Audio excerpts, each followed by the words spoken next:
नमस्कार। अगर आज इस वीडियो को आपने देख लिया और इसमें छुपी बातों को समझ लिया तो आपको अपने मन की शक्ति का इस्तेमाल करने से कोई नहीं रोक सकता। आखिर मन क्या है? आप कौन है? और इस ब्रह्मांड में आपका क्या अस्तित्व है? आत्मा क्या होती है? इन्हीं सवालों की यात्रा से हम अपने मन को समझेंगे और इसमें छुपी शक्तियों को आत्मसात करेंगे। दोस्तों, अगर मैं आपसे एक क्वेश्चन करूं कि आप कौन हैं, तो आपका जवाब हो सकता है कि मैं एक लड़का हूं या लड़की हूं, मेरा नाम ये है, मैंने यहाँ तक पढ़ाई की है, मैं यहाँ रहती हूँ और ये मेरा धर्म है। ठीक है, मैं समझ गई, आपका नाम ये है और आप यहाँ पर काम करते हैं।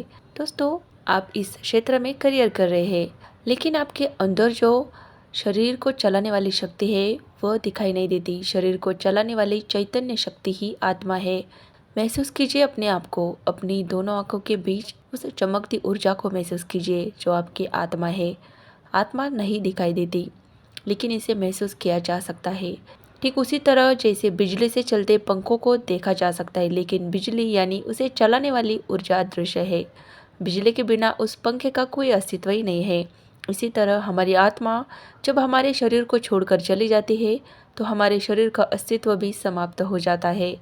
इसे हमारी दुनिया में मृत्यु कहते हैं। अब प्रश्न ये उठता है कि हमारी आत्मा का हमारे मन से क्या संबंध है। आइए समझते हैं। हमारी आत्मा 3 काम करती है: मन, बुद्धि और संस्कार। जब आप यानी आपकी आत्मा सोचने का काम करती है तो उसे मन कहते हैं। अब मान लीजिए परीक्षा के समय आपके मन ने कहा कि इतना सारा याद नहीं कर पाऊंगा, चलो चीटिंग करते हैं तो पास हो जाऊंगा। इस तरह मन में अनेक प्रकार के संकल्प जन्म लेते हैं, अनेक विचार आते हैं।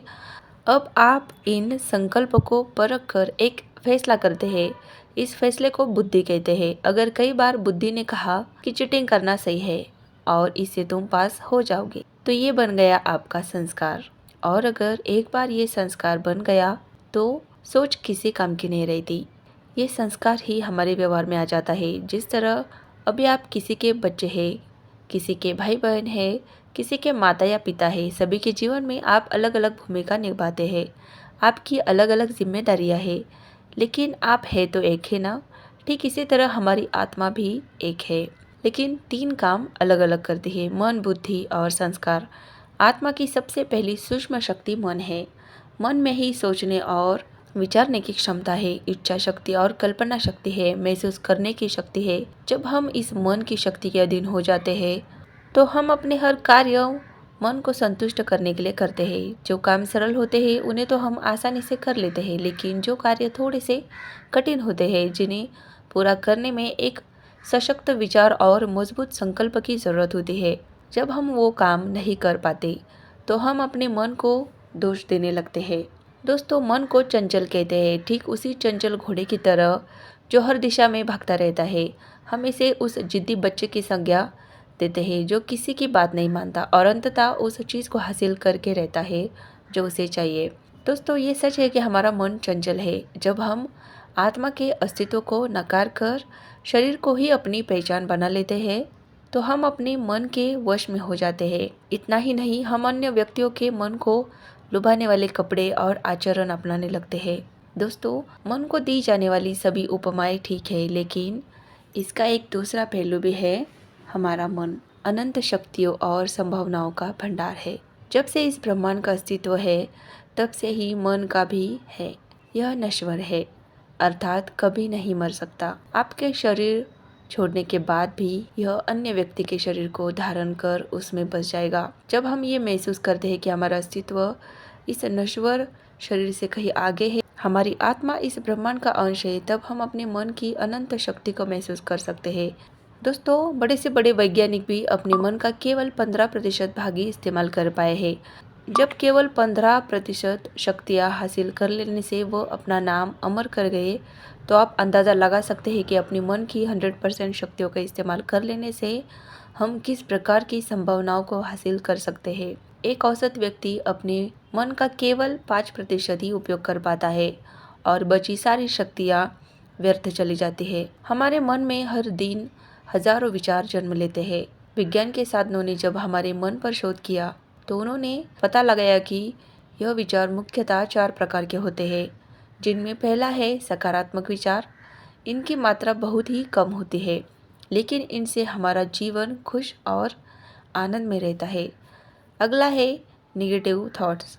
इसमें बुराई, कमजोरी और विकृत मानसिकता वाले विचारों का समावेश होता है।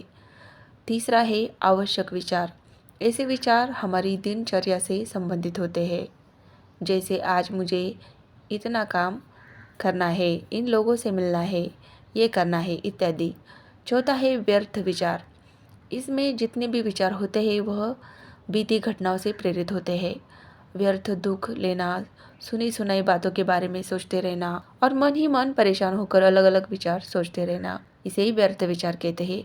मनोवैज्ञानिकों के विश्लेषणों के अनुसार हमारे मन में आने वाले 80% विचार भूतकाल की बीती घटनाओं से प्रेरित होते हैं। 15% विचार भविष्य की कल्पना से संबंधित होते हैं और सिर्फ 5% विचार ही वर्तमान समय से संबंधित होते हैं। जबकि वर्तमान हमारे लिए कितना कीमती है, यह आप भी अच्छे से जानते हैं। दोस्तों, अब आप सोचेंगे कि ये व्यर्थ विचार हमारे जीवन को कैसे प्रभावित करते हैं। आइए समझते हैं। जब हम अपने विचारों को अपनी बौद्धिक शक्ति से खुद पर हावी कर लेते हैं, तो यह हमारे संस्कार बन जाते हैं। यह संस्कार ही हमारे व्यवहार में झलक जाते हैं और हमारे जीवन में घटने वाली घटनाओं का निर्धारण भी करते हैं। मान लीजिए आपने किसी व्यर्थ विचार को अपना संस्कार बना लिया, तो आपका मन अशांत रहेगा। आप दिन भर उस व्यर्थ विचार के चिंतन में ही डूबे रहेंगे। नतीजन आपका जीवन भी दुख और चिंता में बीतेगा। लेकिन यही अगर आप अपनी बौद्धिक शक्ति से किसी सकारात्मक विचार को आत्मसात करते हैं, तो आपका जीवन शांत और आनंद में बीतता है। काम में भी आपका मन लगता है और सुकून से आपको रात को नींद भी अच्छी आती है। इसीलिए यह हम पर निर्भर करता है कि हम अपने मन को अपना सबसे अच्छा दोस्त बनाते हैं या दुश्मन बनाते हैं। जैसे हमारे मन में विचार होंगे, वैसे ही हमारी भावनाएं और व्यवहार होगा और फिर वैसा ही हमारा जीवन होगा। विचार के आधार पर ही हमारे मन की मान्यताएं बनती है। जैसी मान्यताएं वैसा जीव। विचार एक बीज की तरह है। जैसे विचार हम अपने मन में रोपते हैं, वैसे ही फल हमें मिलते हैं। सकारात्मक विचारों का बीज रोपने से हमें अपने जीवन में पॉजिटिव रिजल्ट मिलते हैं। यह हमारे भीतर शक्ति का संचार करते हैं, जबकि सभी निगेटिव थॉट्स हमारी मानसिक शक्तियों को कमज़ोर कर देते हैं। इससे हमें हमेशा थकान और आलस्य का अनुभव होता है। धीरे धीरे हमारे लक्ष्य भी कमज़ोर पड़ जाते हैं और हम बिना किसी लक्ष्य के अपने जीवन को खोखला बना लेते हैं। आत्मा का दूसरा काम अर्थात दूसरी शक्ति है बुद्धि। मन और बुद्धि का एक दूसरे के साथ गहरा संबंध है। आत्मा की इन 3 शक्तियों में बुद्धि सबसे महत्वपूर्ण है। इसी को अंतरात्मा की आवाज़ भी कहते हैं, क्योंकि यह कभी गलत नहीं होती। केवल आवश्यकता है तो इसे सुनने की। हमारी बुद्धि के पास 2 शक्तियाँ होती है, विवेक और स्वतंत्रता। जब बुद्धि में विवेक होता है तो हम किसी भी विचार को सही और गलत के पैमाने पर जांच लेते हैं और सही विचार को अपनाने की शक्ति रखते हैं। बुद्धि को विवेक और स्वतंत्रता इसलिए दिए गए हैं ताकि हम अपने हर काम स्वतंत्रता पूर्वक तथा विवेकपूर्ण होकर करें, जिससे हम अपने कर्म के प्रति स्वयं उत्तरदायी हो, ना ईश्वर। ईश्वर कभी भी हमारे कर्मों में दखल अंदाजी नहीं करते। हम स्वयं अपने विवेक से अपने जीवन के निर्णय लेते हैं। अपनी बुद्धि की विवेक शक्ति से सही और गलत को अपनाते हैं। जब बुद्धि किसी बात को अपने अंतरात्मा से परख रही है, उसका विश्लेषण करती है, तो वह हर बात का वास्तविक फैसला करती है। इसलिए हम सभी ने कभी न कभी ये ज़रूर महसूस किया होगा कि जब भी हमने सही फैसला लिया है तो हमारी आत्मा को सुकून मिला है, और इसके विपरीत जब भी हमने गलत फैसला लिया है तब अंदर ही अंदर हमें ग्लानि महसूस होती है, जिससे हमारा आत्मविश्वास डगमगाने लग जाता है। एक बार आत्मविश्वास के डगमगा जाने से हम जीवन में किसी भी बड़े फैसले को करने से घबराते हैं, तनाव लेते हैं, चिंता करते हैं और व्यर्थ के विचारों से अपने जीवन की दिशा को अंधकार की तरफ मोड़ देते हैं। आज किसी भी कार्य को करने में हमारी क्षमता दिन प्रतिदिन कमज़ोर पड़ती जा रही है, जिससे दुख और तनाव सहित थकान और आलस्य भी हमारे जीवन में बढ़ रहा है। हम चिड़चिड़ा रहे हैं, छोटी छोटी बातों पर हम नाराज़ और परेशान हो रहे हैं। इसका कारण क्या है कि धीरे धीरे हम खुद को आत्मा से अलग समझने लगे हैं। अपना अस्तित्व हमने शरीर तक ही सीमित कर लिया है। अपनी बुद्धि को हम अध्यात्म से बहुत दूर ले गए हैं और इसी वजह से हम अपनी भौतिक शक्ति को खोते जा रहे हैं। हमारी बुद्धि का विवेक मरता जा रहा है। लेकिन अध्यात्म और मेडिटेशन से हम अपनी खोई हुई बुद्धि को वापस ला सकते हैं। लेकिन फिर यहाँ हम कहते हैं कि हमारे पास इसके लिए समय नहीं है। समय किसी के पास नहीं है, लेकिन निकालना पड़ेगा।